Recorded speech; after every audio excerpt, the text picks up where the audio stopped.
Hello বন্ধুরা, বর্তমানে Israel অনেক বড় একটি শক্তিশালী রাষ্ট্র হিসেবে পরিণত হয়েছে। কিভাবে ইসরায়েল এত বড় শক্তিশালী রাষ্ট্র হিসেবে পরিণত হলো অনেক ছোট একটি দেশ হওয়া সত্ত্বেও, সেই বিষয়েই আজকের আলোচনা। ভিডিওটি যদি ভালো লাগে, এই ধরনের ইনফরমেটিভ ভিডিও যদি আরও পেতে চান, তাহলে চ্যানেলটি সাবস্ক্রাইব করবেন এবং কী ধরনের ভিডিও পেতে চান কমেন্টে জানাবেন। মধ্যপ্রাচ্যের মুসলিম দেশগুলোর মাঝখানে ছোট্ট একটি দেশ হচ্ছে ইসরায়েল।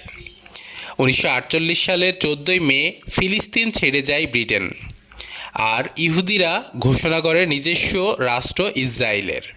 তখন থেকেই ইসরায়েলের রাষ্ট্র শুধু টিকেই থাকেনি, বরং তাদের পরিধি আরও বেড়িয়েছে। গত 75 বছরে ইসরায়েল রাষ্ট্র হিসাবে একদিকে যেমন শক্তিশালী হয়েছে, অন্যদিকে আবার রাষ্ট্রগুলোর মাথা ব্যথার কারণও হয়েছে। মধ্যপ্রাচ্য অঞ্চলের একমাত্র পরমাণু শক্তিধর দেশ ইসরায়েল। তারাই একমাত্র দেশ যারা শুধুমাত্র ধর্মের ভিত্তিতে সরাসরি নাগরিকত্ব দেয়, সেটি পৃথিবীর যে প্রান্তেরই ইহুদিই হোক না কেন। 75 বছরে বিজ্ঞান, প্রযুক্তি, অর্থনীতি বা সামরিক দিক দিয়ে বিশ্বে একটি শক্ত অবস্থান তৈরি করেছে এই ইসরায়েল। পশ্চিমা সাহায্য। ইসরায়েলের একটা শক্তির পিছনে পশ্চিমা বিশ্ব, বিশেষত আমেরিকার একটি বড় অবদান আছে বলে মনে করেন বিশ্লেষকরা।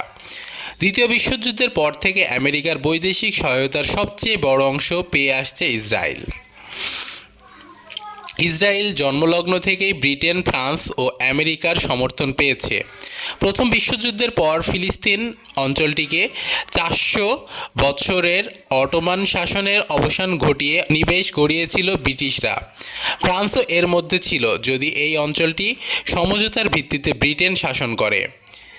ইহুদিদের নিজস্ব একটি ভূখণ্ড থাকার বিষয়টি প্রাথমিকভাবে এসেছিল ব্রিটিশ সরকারের তরফ থেকেই। তখন বিশ্বের বিভিন্ন দেশ থেকে ইহুদিরা দলে দলে ফিলিস্তিনের ভূখণ্ডে আসতে থাকে।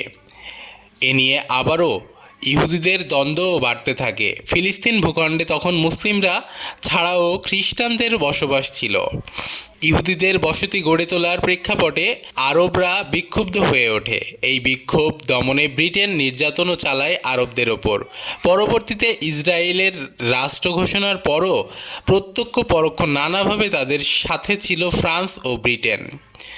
মধ্যপ্রাচ্যের দেশগুলোর মধ্যে শুধুমাত্র ইসরায়েল গণতন্ত্র প্রতিষ্ঠা করতে সক্ষম হয়, এবং সে গণতন্ত্রকে সমর্থন দেয় ফ্রান্স এবং ব্রিটেন, বলেন মালয় বিশ্ববিদ্যালয়ের অধ্যাপক ডক্টর সৈয়দ মাহমুদ আলী। অন্যদিকে যুক্তরাষ্ট্র ছিল সেই দেশ যারা ইসরায়েলকে প্রথম স্বীকৃতি দেয়। ইসরায়েলের রাষ্ট্রীয় যেদিন প্রতিষ্ঠিত হয়, ঠিক সেদিনই স্বীকৃতি দিয়েছিল আমেরিকা।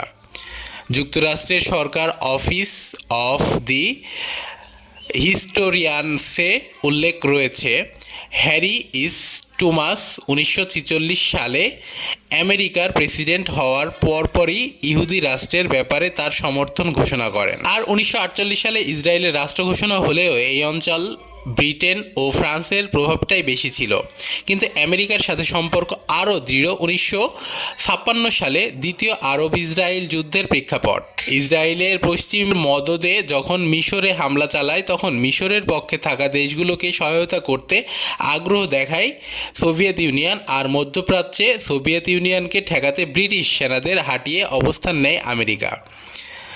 ইসরায়েলের জন্মই হয়েছে মূলত পরাশক্তিদের বিশাল সমর্থনে, যেটি ইসরায়েলের ক্ষমতায়নে একটা বড় ভূমিকা রয়েছে। এছাড়া এটিও মনে করা হয় যে ইহুদিদের সাথে শিক্ষাগত, সাংস্কৃতিক, বৈজ্ঞানিক এমন নানা দিক পশ্চিমা চিন্তাধারার সাথে মিলে যেটা আরবদের থেকে ভিন্ন। এজন্য ইসরায়েলকে মধ্যপ্রাচ্যের এক টুকরো পশ্চিম দেশ হিসেবে গণ্য করা হয়।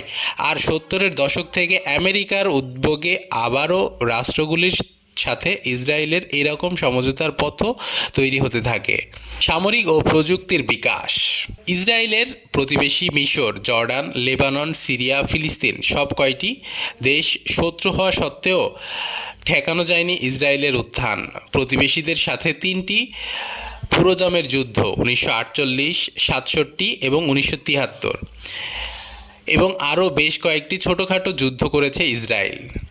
টিকে থাকার লড়াই আরও শক্ত করেছে ইসরায়েলকে। ইসরায়েলের সামরিক ও প্রযুক্তিগত আধিপত্য পশ্চিমাদের কারণেই সম্ভব হয়েছে। উদাহরণস্বরূপ ইরানের প্রযুক্তিগত বিকাশ ঘটেছে প্রায় আমেরিকার বিপরীতে, আর ইসরায়েলের বিকাশ হয়েছে আমেরিকার থেকে। তবে ইসরায়েলের ক্ষেত্রে দক্ষতার মাত্রাটি ভিন্ন। আধুনিক অস্ত্র, সাইবার সিকিউরিটি, আকাশ প্রতিরক্ষা, মিসাইল ব্যবস্থা এবং গোয়েন্দা তৎপরতা এসব দিয়ে বিশেষভাবে মনোযোগ দিয়েছে ইসরায়েল। আমেরিকার কংগ্রেসাল রিসার্চ সার্ভিস এর রিপোর্ট বলেছে ইসরায়েলের প্রযুক্তিকে অত্যাধুনিক করতে প্রভাব রেখেছে আমেরিকা। 2023 অর্থবছরে যৌথ সামরিক প্রকল্পে 52 কোটি মার্কিন ডলারের অনুমোদন দিয়েছে মার্কিন কংগ্রেস, যার মাঝে 50 কোটি শুধু মিসাইল তৈরির খাতের জন্যই বরাদ্দ করা হয়েছে। ইসরায়েল তাদের সামরিক শক্তির বিকাশও ঘটিয়েছে কৌশলে এবং দূরদৃষ্টি মাথায় রেখে। দেশটিতে অসুস্থ এবং বিশেষ ব্যতিক্রম ছাড়া সব নাগরিকদের 18 বছর বয়সের পর বাধ্যতামূলক সেনাবাহিনীতে কাজ করতে হয়। তবে এটি শুধু ইহুদিদের জন্য বাধ্যতামূলক।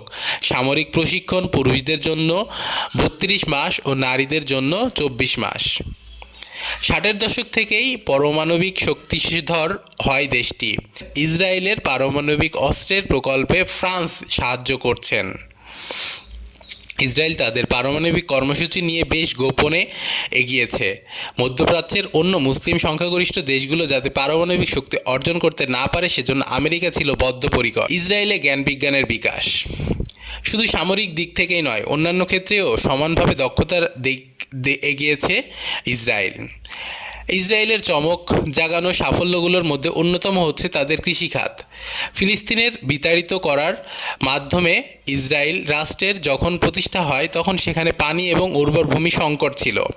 কৃষিভিত্তিক রাষ্ট্র পরিচালনা থেকে এটি হাইটেক অর্থনৈতিক ব্যবস্থায় রূপান্তরিত হয়েছে। ইসরায়েল অত্যাধুনিক সেচ ব্যবস্থাপনার মাধ্যমে মরুভূমিতে নানা ধরনের শস্য ফলানো কৌশল দেখিয়েছে। প্রসেসিং শিল্প 2020 সাল $19 বিলিয়ন আয় করেছে এবং এই আয় ক্রমাগত বাড়ছে। অত্যাধুনিক প্রযুক্তির দিক থেকে ইসরায়েলের প্রভাব রয়েছে।